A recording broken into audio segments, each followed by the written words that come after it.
الحمد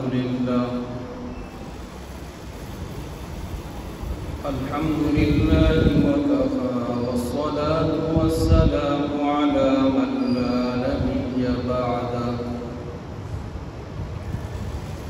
وعلى آله وأصحابه الذين أوفوا عهده وعلى من تبعهم بإحسان إلى يوم القيامة. أما بعد فأعوذ بالله من الشيطان الرجيم. بسم الله الرحمن الرحيم.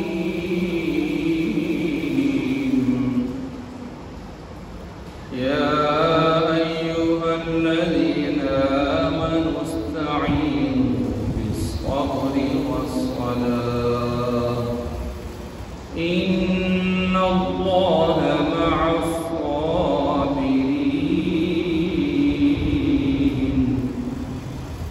آمنت بالله صدق الله ومولانا العظيم وصدق رسوله الكريم ونحن على ذلك لمن الشاهدين والشاكرين والحمد لله رب العالمين.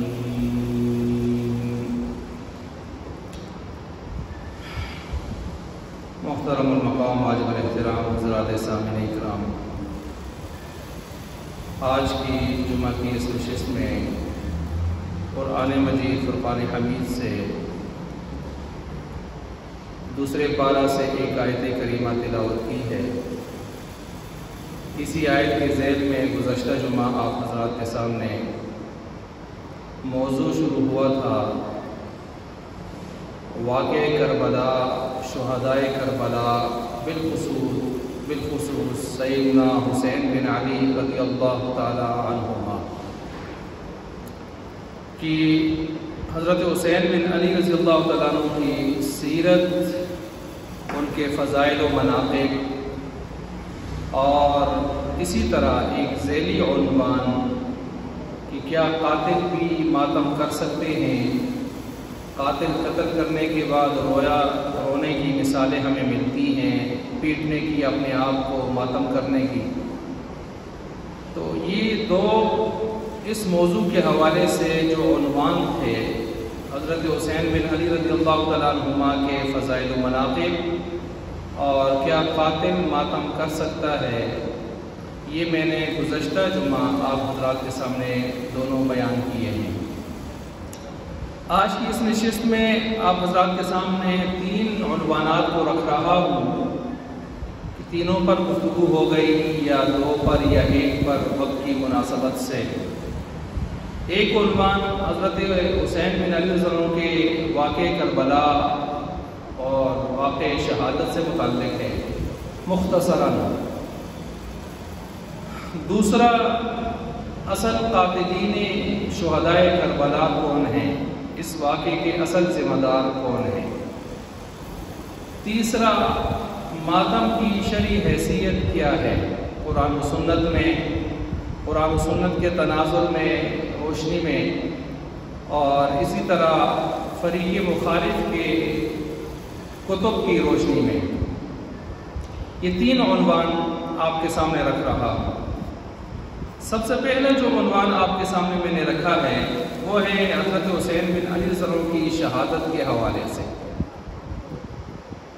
تو اس میں مختصراً عرض یہ ہے کہ حضرت حسین بن علی رضی اللہ تعالیٰ عنہ، اگر ہم ان کے سفر نامہ جو انہوں نے سفر فرمایا تھا تو اس سفر کا تھوڑا سا جائزہ لے لیں اور پھر اس کے بعد اس واقعے کو مختصراً اختصار ایجاز کے ساتھ آپ کے سامنے رکھیں تو معاملہ کچھ یوں سامنے آئے گا. حسین بن علی رضی اللہ تعالیٰ عنہ جب حضرت معاویہ بن ابی سفیان رضی اللہ تعالیٰ عنہما دنیا سے رخصت ہوتے ہیں پہلے سے ولی عہدی کا ایک سلسلہ کئی سالوں سے نامزدگی کا چلا آ رہا تھا باقاعدہ شورائیہ ایک نظام سے، تو پھر جیسے ہی سن 60 ہجری میں دنیا سے رخصت ہوتے ہیں ادھر یزید برسر اقتدار آتا ہے۔ اس موقع پر بھی آپ دیکھیں حضرت حسین بن علی رضی اللہ عنہ یہ اس وقت مدینہ میں موجود ہیں، اور مدینہ میں کسی بھی قسم کی انہوں نے یہاں پر کوئی تقریر، کوئی ایسی بات، کوئی ایسا مشورہ، کوئی ایسی میٹنگ کال نہیں کی کہ ہم اس حوالے سے یوں کریں گے، فلاں پلاننگ کریں گے، یزید کیسے بن گیا ہے، برسر اقتدار آ گیا ہے، بلکہ خاموش انداز میں دیکھ رہے تھے، حالات کو محسوس کر رہے تھے، حالات کو پڑھ رہے تھے۔ پھر یزید کی طرف سے یہ معاملہ سامنے آیا کہ باقی سارے تو بیعت کرتے جائیں گے، لیکن کچھ شخصیات ایسی ہیں جن کی بیعت علی الاعلان ہونی چاہیے۔ چنانچہ والی مدینہ کو یہ کہہ دیا کہ حضرت حسین بن علی رضی اللہ عنہ سے باقاعدہ بیعت کا سلسلہ کریں، بیعت ہے میرے حق میں۔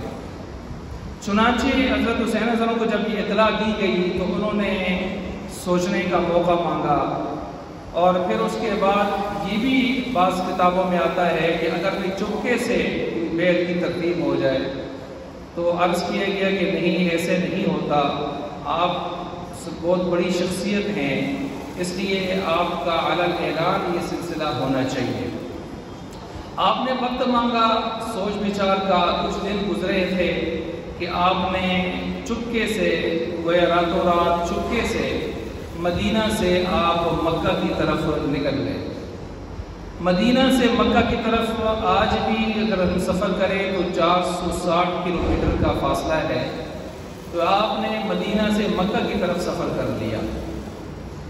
اس دوران جب آپ مدینہ کی مکہ کی طرف تشریف لائے، مکہ میں پہنچے، میں مختصر کر رہا ہوں، تو مکہ میں جیسے پہنچے ہیں تو یہاں آپ نے 4 مہینے 10 دن تک وقت گزارا ہے۔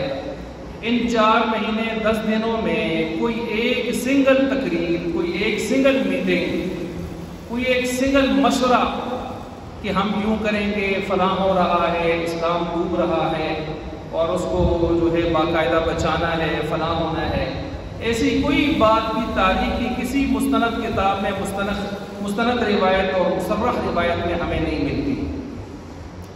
خیر، یہ 4 مہینے 10 دن تو گزر رہے تھے، لیکن اس دوران وہ جو دشمنان اسلام تھے، کوفہ کے غدار اور مکار اور فراڈی تھے، جنہوں نے حضرت عثمان بن عفان رضی اللہ تعالیٰ عنہ کو شہید کیا، جنہوں نے حضرت علی رضی اللہ عنہ کو جنگیں کروائیں، جنگ جمل ہوئی، جنگ صفین ہوئی، جنہی میں سے آگے چل کے غدار باغی خارجی پیدا ہوئے اور ان کے ساتھ جنگ نہروان ہوئی۔ ہر موقع بموقع انہوں نے اسلام کو نقصان دینے کی کوشش کی، کیونکہ پیچھے عبداللہ بن سبا یہودی یمنی، اس نے باقاعدہ تشکیل شدہ ایک سلسلہ نظام چلایا ہوا تھا جس سے یہ فتنے آگے ہی آگے جا رہے تھے۔ چنانچہ یہ فتنہ پرور ٹولہ جس نے حضرت علی رضی اللہ تعالیٰ عنہ کو بھی بعد میں شہید کر دیا، یہی فتنہ پرور ٹولہ جنہوں نے حضرت حسن رضی اللہ عنہ کو بھی جو ہے بہت ستایا، ران میں خنجر مارا، خیموں کو آگ لگائی، جو کچھ کیا انہوں نے، ہر طرح کا ظلم ستم انہوں نے کیا۔ اور پھر انہوں نے ان کو موقع ہاتھ آیا کہ اب حضرت حسین رضی اللہ عنہ کو کسی طرح بلا کے نئے سرے سے ایک میدان لگوا دیا جائے۔ اب حضرت حسین رضی اللہ عنہ بھی ان چیزوں کا ادراک، حالات کا ادراک تو فرما رہے تھے۔ چنانچہ ان 4 مہینے 10 دنوں میں حضرت حسین رضی اللہ عنہ کی طرف سے تو کوئی ایسی تقریر، میٹنگ، مشورہ سامنے نہیں آیا، لیکن کوفیوں، غداروں، فراڈیوں کی طرف سے بہت سارے خطوط جو آج تاریخ کی کتابوں میں 12,000 خطوط، کوئی 40,000 خطوط، ہزاروں کی تعداد میں گویا خطوط اور وفد بھی آتے رہے۔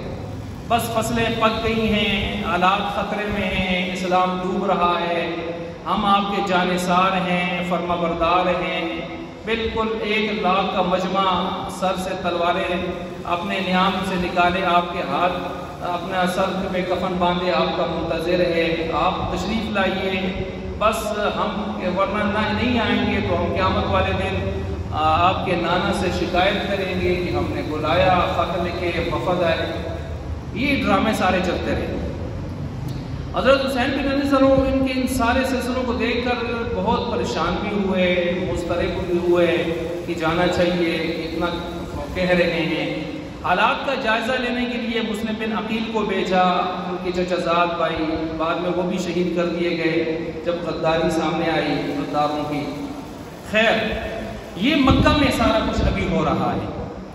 مکہ سے جب نکل رہے ہیں تو میں پہلے آپ کے سفر کا ایک مختصر سا جائزہ رکھ کے پھر واقع شہادت کو لے کے آگے چلتا ہوں، اور میں نے دوسرے عنوان کی طرف بھی جانا ہے.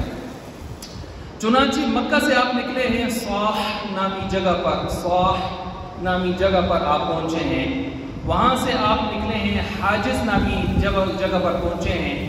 وقت نہیں ہے ورنہ ان میں سے ہر جگہ سے متعلق تاریخ کے گوشوں کو آپ کے سامنے میں کھولتا کہ فلاں جگہ پر پہنچ کر کیا ہوا، فلاں جگہ پر پہنچ کر کیا ہوا. تو صاح جگہ سے پھر آپ حاجز پر پہنچے، حاجز مقام سے آپ زبود مقام پر پہنچے، وہاں سے آپ سالمیہ مقام پر پہنچے، سالمیہ مقام سے زبالہ مقام پر پہنچے، وہاں سے عقبہ پر پہنچے، عقبہ سے قادسیہ پہنچے. قادسیہ میں جب پہنچے تو آپ کو پتہ چل گیا کہ مکہ سے چلتے ہوئے جو بڑے بڑے صحابہ آپ کو روک رہے تھے اور کہہ رہے تھے کہ آپ مت جائیے، یہ فراڈی ہیں، کوفی، یہ فراڈی ہے، نوسرباز ہیں، انہوں نے آپ کے بھائی کو، والد کو شہید کیا، پیچھے اسلام کی جنگیں کروائی، مسلمانوں کو شہید کروایا، یہ آپ کو بھی شہید کر دیں گے، آپ کے بچوں کو شہید کر دیں گے. یہ صحابہ حضرت حسین سے کہہ رہے تھے جاتے ہوئے. تو اب جہاں پہنچ کے ان کو اندازہ ہو گیا کہ جو کچھ وہ میرے دوست کہہ رہے تھے وہ واقعی ٹھیک کہہ رہے تھے، کیونکہ مسلم بن عقیل شہید ہو گئے، انہوں نے شہید کر دیے، اور غدار ہو گئے جنہوں نے سر سے کفن باندھنے کے دعوے کر رکھے تھے، وہ سارے کے سارے عبید اللہ ابن زیاد کی ایک بڑک سے اس کے سامنے ڈھیر ہو گئے، اور شمر، ذوالجوشن اور عمر بن سعد کے لشکر سے پکی وفاداریوں کے عزم پر بھی پکے غدار اور باغی. اب یہاں حضرت حسین صاحب کو خیال آیا کہ مجھے کوفہ کا ارادہ اب ترک کرنا چاہیے، وہ صحابہ میرے دوست ٹھیک کہہ رہے تھے. اب قادسیہ کا وہ مقام ہے، پیچھے میں نے اتنے مقامات کے نام لیے ہیں لیکن میں نے سب کی تشریحات کو، تفصیلات کو چھوڑ دیا ہے. قادسیہ پر یہ معاملہ ہو گیا. قادسیہ سے انہوں نے سوچا کہ کوفہ نہیں جانا چاہیے، اب کوفہ دائیں طرف، انہوں نے بائیں طرف کا رخ کیا دمشق و شام کا. کیوں کیا؟ تو وہ دونوں طرف کی کتابوں میں یہ بات موجود ہے کہ انہوں نے لشکر عبید اللہ بن زیاد اس سے یہ مذاکرات بھی، نکاتی مذاکرات بھی کیے تھے، جن میں ایک یہ فرمایا تھا کہ مجھے آپ واپس مکہ مدینہ جانے دے دیں، یا اگر نہیں جانے دیتے مجھے اسلامی مملکت کی سرحدوں پر بھیج دیں، میں جہاد وہاں جا کے کروں. اس سے یہ اشارہ بھی دیا کہ ادھر کوئی جہاد کا معاملہ نہیں ہے، مسلمان مسلمان سے نہیں لڑتا، مسلمان مسلمان سے جہاد نہیں کرتا، میں کفار سے جا کے مملکت کے سرحدوں پر جو جا کے لڑوں کفار سے، وہاں جہاد ہو. اچھا جی، پھر تیسرا یہ بھی فرمایا کہ اگر ادھر بھی نہیں جانے دیتے تو مجھے یزید کے پاس لے چلو، میں اس کے ہاتھ پر ہاتھ رکھ دوں گا. اب یزید کے ہاتھ پر ہاتھ رکھنے کا مطلب کیا ہوتا ہے؟ ایک مجھے کہتا ہے اس کا سے مراد سلام کا سلام. میں نے کہا سلام بھی اگر ہو تو کیا سلام حضرت حسین یزید سے کرنے کو تیار ہو گئے تھے بچوں؟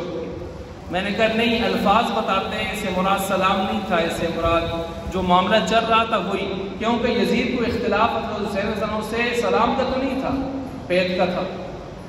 خیر، یہ واقعہ 3 نکاتی مذاکرات کا 2 طرفہ کتابوں میں موجود ہے جس کا انکار نہیں کیا جا سکتا.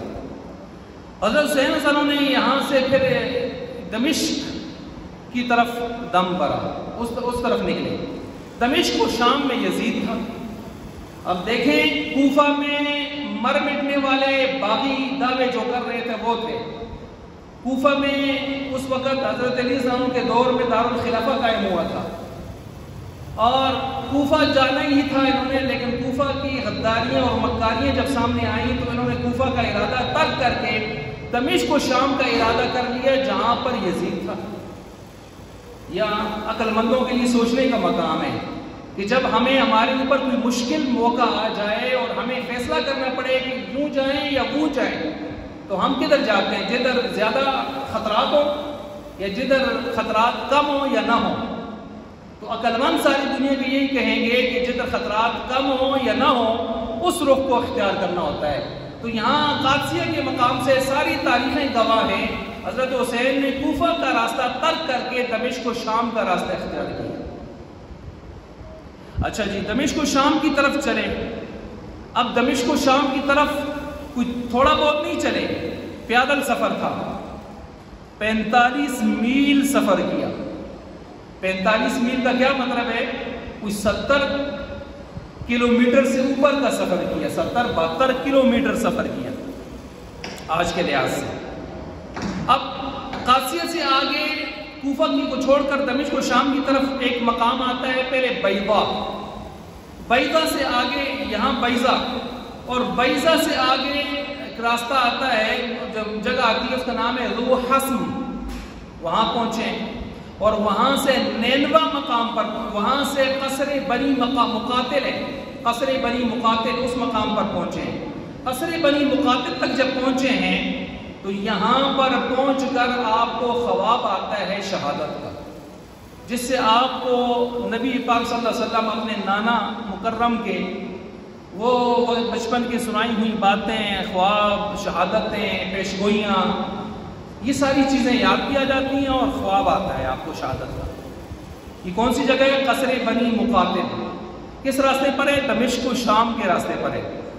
دمشق و شام میں کون ہے؟ یزید ہے، اس کی طرف جا رہے ہیں۔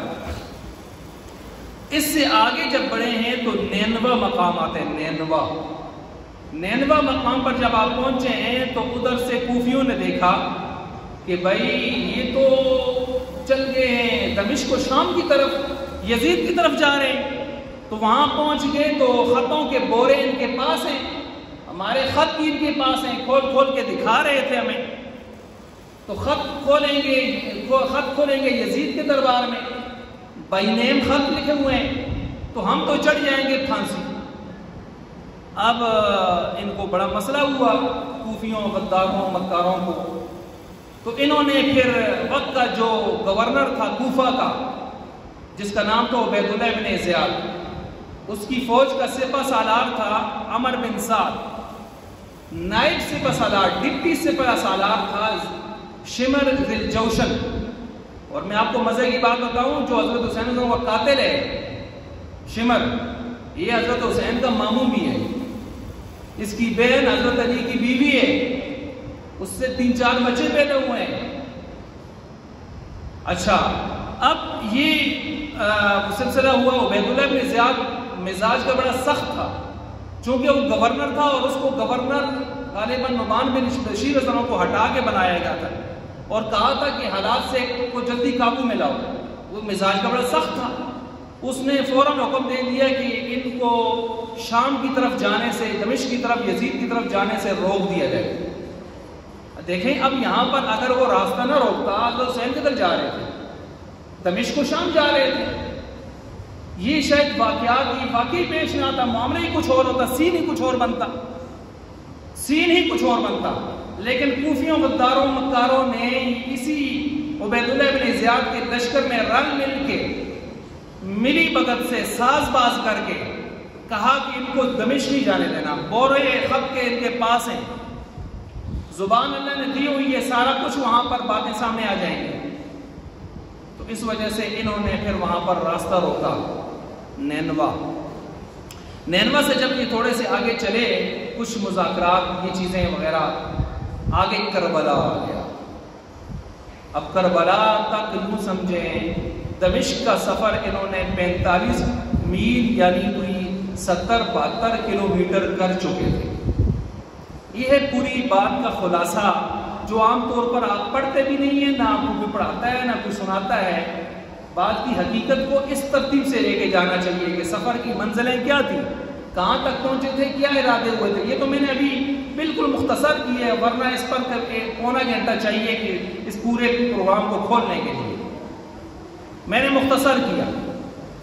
تو بہرحال یہاں کربلا میں پھر عبید اللہ بن زیاد نے بہت سخت آرڈر جاری کر دیا، اور یہ آرڈر کے تحت عمر بن سعد اور سخت متشدد مزاج شمر ذی الجوشن، جس کا میں نے تعارف بھی کچھ کروایا آپ کو، یہ نائب سپہ سالار اور عمر بن سعد سپہ سالار، یہ وہاں پہنچے۔ انہی میں کوفی بھی تھے، انہی میں وہ نوسرباز فراڈی بھی تھے جنہوں نے خط لکھے تھے، جنہوں نے وفد بھیجے تھے، جنہوں نے بلایا تھا، جنہوں نے بیعت کی تھی، بیعت توڑی تھی، اور آج تلواریں ہاتھ میں لیے اپنے خطوں کو، جرموں کو چھپانے کے لیے، اسلام کی ایک مضبوط دیوار میں نقب لگانے کے لیے انہوں نے یہ سلسلہ شروع کیا تھا۔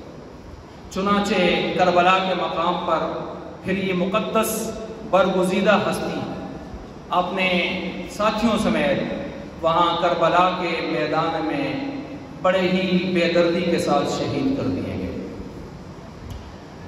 یہ میں نے مختصر سا نقشہ آپ کے سامنے کھینچا ہے۔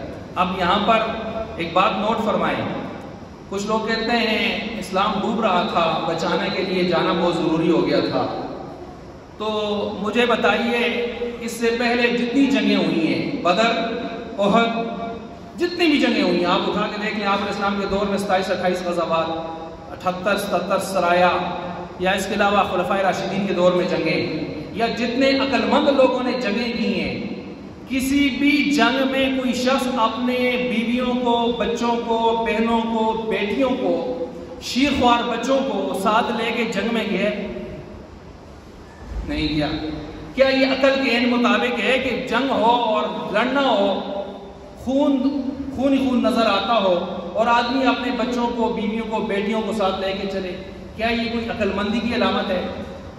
مسئلہ یہ تھا کہ عزم برنے والوں نے عزم بھرا ہوا تھا، جھوٹے مکاروں نے لاکھوں لاکھوں کی فوج دکھا رہے تھے۔ مسلم بن عقیل کا مراسلہ بھی مل گیا تھا ان کو، جب وہ اس وقت خیریت اور عافیت سے تھے، بعد میں وہ شہید کر دیے گئے۔ تو یہ ساری چیزیں جب ان کے سامنے محرکات آئے تو یہ سمجھے کہ اب آگے ہموار زمین ہے، جانا ہے اور جا کر بس ایک سلسلہ قائم کرنا ہے، باقی کوئی مزاحمت یا کوئی اتنا لمبا چوڑا مسئلہ نہیں ہوگا۔ یہ تو ان کو اندازہ ہی نہیں تھا کہ جو بلا رہے ہیں یہی قاتل نکلیں گے، یہی آستین کے سانپ نکلیں گے، ورنہ کدھر اپنی بچیوں کو اور بیٹیوں کو، جو ہے گھر والیوں کو اور بہنوں کو اور بشیر خوار بچوں کو ساتھ لے کے جاتے۔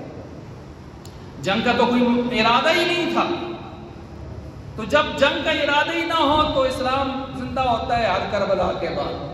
کچھ خدا کو خوف کرو یار، صحابہ زندہ تھے، بڑے بڑے صحابہ زندہ تھے، تابعین تھے، ایسی بات نہیں ہے، انہی لوگوں سے ہمیں اسلام پہنچا الحمدللہ۔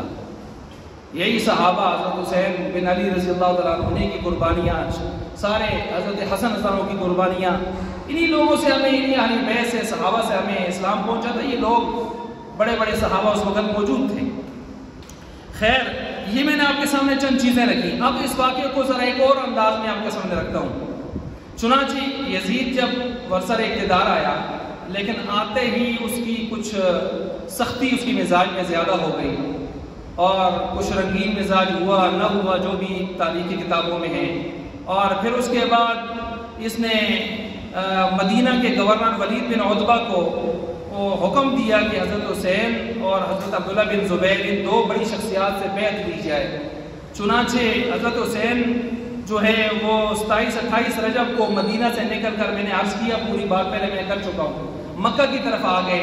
اس کو بڑا غصہ آیا ہے، اس نے پھر ولید بن عتبہ کو معزول کر کے اس کی جگہ عمر بن سعید کو اس نے، یزید نے جو ہے گورنر بنا دیا مدینہ کا، کہ کیوں آپ سے نکل کے گئے وہ مکہ کی طرف، آپ بیت علی اعلان لے لیتے، معاملہ ختم ہو جاتا۔ اچھا، اس کے بعد یزید نے جو ہے پھر حضرت حسین رضی اللہ عنہ کو کوفیوں کی شرارتوں اور یہ جو فراڈی تھے ان کے بہت سارے، میں نے کہا خط آئے، 12,000 40,000 جتنے بھی، اس کے تحت انہوں نے کہا 1 لاکھ ہمارے مسلح افراد آپ کے انتظار میں بیٹھے ہیں، یہ سارا کچھ انہوں نے کہا۔ پھر آپ نے حسین رضی اللہ عنہ نے اپنے چچزاد بھائی مسلم بن عقیل کو بھی بھیجا تسلی کرنے کے لیے، وہ وہاں گئے، ان سے بڑی انہوں نے عقیدت کا اظہار کیا شروع میں، بڑا ہی آگے پیچھے لش پش یہ وہ پروٹوکول، وہ بھی بڑے متاثر ہوئے۔ مسلم بن عقیل نے 11 ذی قعدہ سن 60 ہجری میں ایک مراسلہ جاری کیا اور مراسلہ جاری کر کے کہ 12,000 آدمی اب تک بیعت کر چکے ہیں اور دڑا دڑ بیعت کر رہے ہیں، حالات بڑے سازگار ہیں، آپ تشریف لائیے۔ اب اس مراسلے کے بعد حضرت حسین کو اور زیادہ یقین ہو گیا کہ جن کو میں نے بھیجا تھا چچا صاحب کی طرف سے بات آ گئی۔ لیکن پھر کیا ہوا، یزید نے نعمان بن بشیر رضی اللہ تعالیٰ صحابی رسول تھے، یہ گورنر کوفہ تھے، تو یزید نے ان کو معزول کیا اور ان کی جگہ معزول کر کے عبید اللہ بن زیاد کو لگایا جو بہت سخت مزاج آدمی تھا، اور اس کو لگا دیا۔ جب وہ گورنر بنا تو اس نے کیا کیا، ابن زیاد نے تمام کوفی جتنے بھی تھے جنہوں نے بیعت کی تھی، ان کے وڈیروں کو کسی طرح اپنے شکنجے میں لیا۔ وڈیروں کو شکنجے میں لینے کے بعد ان کو کہا سیدھی راستے سیدھے طریقے سے ادھر آتے ہو تو ٹھیک ہے، نہیں تو پھر میں اگلا طریقہ شروع کروں۔ انہوں نے کہا نہیں، ہم تو آپ کے شروع سے غلام ہیں، آپ کے باپ دادا کے غلام ہیں، آپ کے جیسے چاہیں گے ایسے ہی کریں گے۔ کہا جاؤ ان کو پھر بلاؤ۔ اب وڈیرا آ کے آواز لگائے تو کوفی اس کے پیچھے ٹوٹ کے نہ جائیں، ان کے قبیلے کا ہو، تو اس طرح پھر آوازیں لگتی گئیں۔ حضرت مسلم بن عقیل نے دیکھا کہ یہ جا رہے ہیں، وہ جا رہے ہیں، وہ کہتے ہیں نا مغرب کی نماز پڑھائی، جو نماز پڑھائی تو ہزاروں کی تعداد میں مجمع تھا، جو سلام پھیرا تو پھر چند گنے چنے دانے پیچھے نظر آ رہے تھے، وہ بھی غائب۔ اور پھر ایک وقت ایسا آیا کہ پناہ دینے کے لیے کوئی گھر تیار نہیں تھا، اور پھر مسلم بن عقیل کو یوں شہید کر دیا گیا۔ اور پھر مسلم بن عقیل کی یہ شہادت کی خبر ابھی پہنچی نہیں تھی، ان کو تو مراسلہ پہنچا تھا ان کا پہلے اطمینان والا، چنانچہ وہ تو نکل آئے تھے وہاں سے۔ اچھا، مسلم بن عقیل کو گرفتار کیا گیا 8 ذی الحجہ کو، حج جس دن حج شروع ہوتا ہے نا 8 ذی الحجہ کو مسلم بن عقیل شہید کر دیے۔ اچھا، اب حضرت حسین سنہ ذی الحجہ کے اول عشرہ میں وہ وہاں سے کوفہ کی طرف روانہ ہو گئے۔ اچھا، یہاں سوچنے کی بات ہے، بعض تاریخ کی کتابیں کہتی ہیں 10 ذی الحجہ کو حضرت حسین کوفہ کی طرف مکہ سے نکلے۔ یہاں ایک نقطہ ہے، پوائنٹ ہے، ذرا اس پر غور فرمائیں۔ 10 ذی الحجہ کو کیا ہو رہا ہوتا ہے؟ حج نہیں ہو رہا ہوتا۔ 9 ذی الحجہ کو عرفہ کا دن ہوتا ہے، 8 ذی الحجہ کو منا جاتے ہیں، 9 ذی الحجہ کیا ہوتا ہے؟ عرفہ کا دن ہوتا ہے، 10 ذی الحجہ کیا ہوتا ہے؟ بڑے شیطان کو مارنا ہوتا ہے، طواف زیارت ہوتا ہے، یہی ہے نا، حج ہو رہا ہوتا ہے۔ کوئی آدمی مکہ میں موجود ہو اور حسین جیسی شخصیت موجود ہو، وہ مکہ کو چھوڑ کر کوفہ کی طرف حج کو چھوڑ کر نکلیں، دماغ کو یہ بات لگتی ہے، لیکن دنیا بھر کی تاریخیں آپ کو یہی کہیں گی کہ 10 ذی الحجہ کو نکل رہے ہیں۔ اس لیے بہت سارے علماء نے یہاں پر سوچ بچار لمحہ فکریہ دیا، دعوت فکر کا سلسلہ سامنے رکھا کہ کیا وہ گئے ہیں یا لے کے جایا گیا ہے، کیا وہ اپنی مرضی سے نکلے ہیں یا کچھ حالات اور طرح کے ہو گئے تھے، کیونکہ یہ تو عقل مانتی نہیں ہے کہ حضرت حسین جو ہے وہ حج کو چھوڑ کر مکہ سے جائیں، یہ عقل مانتی نہیں ہے۔ اب گئے ہیں، ساری تاریخیں کہتی ہیں، تو اس کا مطلب یہ ہے کہ شاید گئے نہیں تھے، لے جایا گیا تھا کسی طریقے سے، اور پھر کیسے لے جایا گیا تھا یہ باتیں تاریخ سے آپ دیکھ سکتے ہیں۔ خیر، یہ وہاں سے نکلے حسین رضی اللہ عنہ اس کے 10 ذی الحجہ کے اندر، اول 10 ذی الحجہ کے آخر میں کوفہ کے قریب ان کو علم ہو گیا کہ مسلم بن عقیل شہید ہو گئے۔ یہاں سے انہوں نے واپسی کا ارادہ کیا کہ بھائی یہ تو غدار نکلے، جیسے صحابہ سارے کہہ رہے تھے۔ مسلم بن عقیل کے بھائیوں نے کہا اب ہم نکلے ہیں، بھائی ہمارا شہید ہو گیا ہے، تو ہم اپنے بھائیوں کے قتل کا بدلہ لیں گے۔ اچھا چلو، اب یہاں سے آگے اس لیے جا رہے ہیں کہ مسلم بن عقیل کے قاتلوں سے حساب لے سکیں۔ آئی بات سمجھ؟ یہاں سے آگے اس لیے جا رہے ہیں، یہ نہیں ہے کہ اسلام ڈوب رہا تھا اور فلاں ہوا، قاتلوں سے بدلہ لینے کے لیے۔ پھر اسی طرح برادران مسلم نے کہا جانا ہے۔ اچھا، حر بن یزید جو ادھر اسی لشکر کا تھا، عبید اللہ بن زیاد کے لشکر کا، لیکن اس کو اللہ نے ہدایت دے دی، وہ سمجھ گیا کہ اتنی بڑی ہستی سے ٹکرانا یہ بالکل صحیح نہیں ہے۔ حر بن یزید نے آ کے کہا کہ آپ کوفہ نہ جائیں، آپ کوفہ نہ جائیں۔ کیوں؟ کہا کوفہ کے حالات بالکل صحیح نہیں ہیں، آپ کوفہ کا ارادہ ترک کر دیں، وہ غدار ہیں، مکار ہیں، باغی ہیں۔ اچھا جی، فرزدق شاعر عرب کا ایک بہت بڑا عربیوں کا شاعر ہے، فرزدق شاعر ملا، اس نے کہا بظاہر تو دل ان کے آپ کے ساتھ لگتے تھے، لیکن اب ان کی تلواریں عبید اللہ ابن زیاد کے لشکر، یزیدی لشکر کے ساتھ ہیں۔ اچھا، یہ باتیں بھی سامنے آ گئی۔ اب اس کے بعد پھر آپ کو صحابہ بھی چونکہ کہہ چکے تھے مکہ میں کہ مت جائیے، یہ لوگ خطرناک ہیں، پیچھے بھی انہوں نے بڑی دشمنی کی ہیں۔ چنانچہ حضرت حسین سروں نے یہاں سے کوفہ کا ارادہ ترک کر کے دمشق جانے کا ارادہ کیا۔ میں نے ابھی نقشے میں آپ کو جگہ کا نام بتایا تھا، قادسیہ، یہ قادسیہ کا مقام تھا، قادسیہ کا مقام۔ یہاں سے کوفہ کو چھوڑا، دمشق شام کی طرف۔ اور کیوں؟ میں نے 3 نکالی مذاکرات بھی رکھے تھے جو فریقین کی کتابوں میں موجود ہیں، یا واپس جانے دیا جائے مکہ مدینہ، یا مملکت کے سرحدوں پر کفار سے لڑنے جہاد کے لیے بھیجا جائے، یا یزید کی طرف راستہ کھول دو، میں جاتا ہوں یزید کی طرف، اور ہاتھ پر ہاتھ رکھنا، یہ ساری بات میں نے آپ کے سامنے رکھی۔ خیر، یہاں سے دمشق کی طرف چلے۔ میں نے عرض کیا تھا دمشق میں کون تھا؟ دمشق شام میں یزید بیٹھا تھا، اور مشکل حالات میں انسان کدھر کا رخ اختیار کرتے ہیں، وہ بات بھی ہو چکی ہے پہلے۔ خیر، یہاں سے پھر جب ادھر چلے ہیں تو 45 میل یعنی 72-73 کلومیٹر سفر کر کے نینوا مقام پر پہنچے۔ تو نینوا مقام پر میں نے عرض کیا تھا عبید اللہ بن زیاد نے لشکر بھیج کر انہی کوفیوں، فراڈیوں، نصر بازوں جو اپنے آپ کو شیعان کہتے تھے، ان کے ساز و باز سے نینوا مقام پر آرڈر جاری کر دیا کہ حسینی قافلے کو دمشق، شام، یزید کی طرف جانے نہ دیا جائے، راستے میں روک دیا جائے۔ ان کے پاس خط ہیں، خطوط ہیں، ثبوت ہیں، مسائل بنے ہوئے، جن کے جو دائیں بائیں تھے، جنہوں نے بلایا تھا غدار، جو رو رہے ہیں، پیٹ رہے ہیں۔ اچھا جی، اب پھر میں نے عرض کیا تھا کربلا میں پھر واقعہ پیش آ گیا، شہید کر دیا ان کو، پانی بند، ظلم، یہ وہ جو کچھ ہوا وہاں شہید کر دیے۔ یہ پھر وہاں پر ہوا۔